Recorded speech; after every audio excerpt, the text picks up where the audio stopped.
During a recent interview, Marjorie Taylor Greene said that she knows for a fact the 2020 election was totally rigged. It was stolen.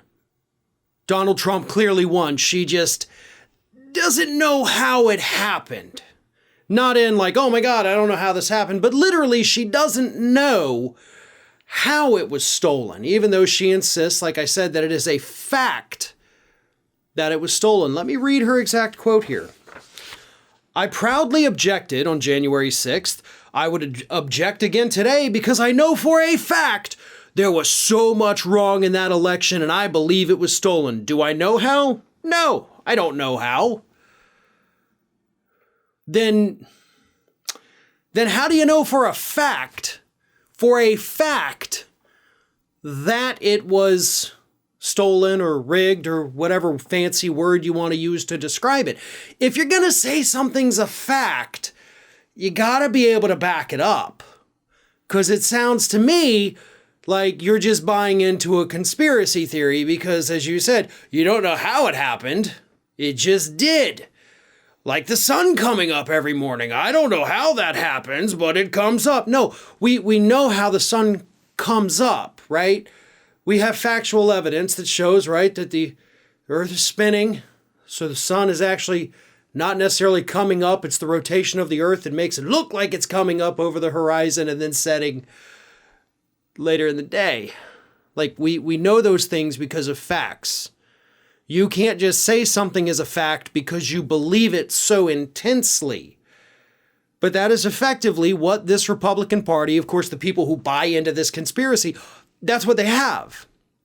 They have their beliefs, which they somehow in their minds twist into facts.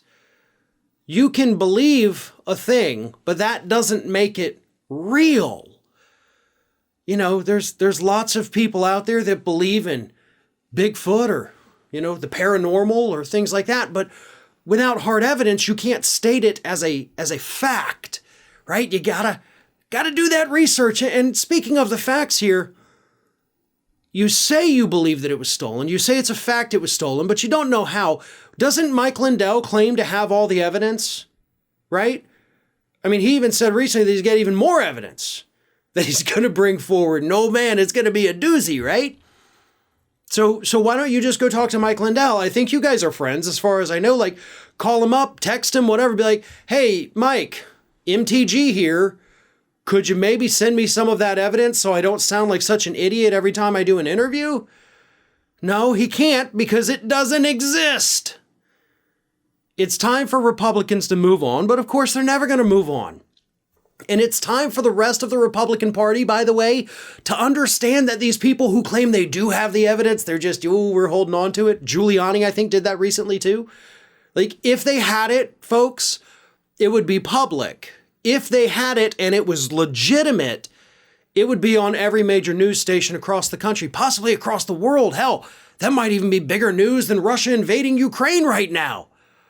That the Democratic Party somehow, some way managed to steal a presidential election and that Donald Trump is in fact the rightful president of the United States. Boy, that could certainly change things, right? So you would think that if they had the evidence that they claim to have, somebody, somewhere, anyone, maybe even somebody on their staff would leak it, but nothing. And do you know why? Because it doesn't exist. Hey everyone, this is Aspen. And did you know that for the low cost of $0 per day, you can subscribe to the Fair and Balanced YouTube channel? We also encourage you to like, comment, and share, but again, click that subscribe button and help Aspen not be so grumpy.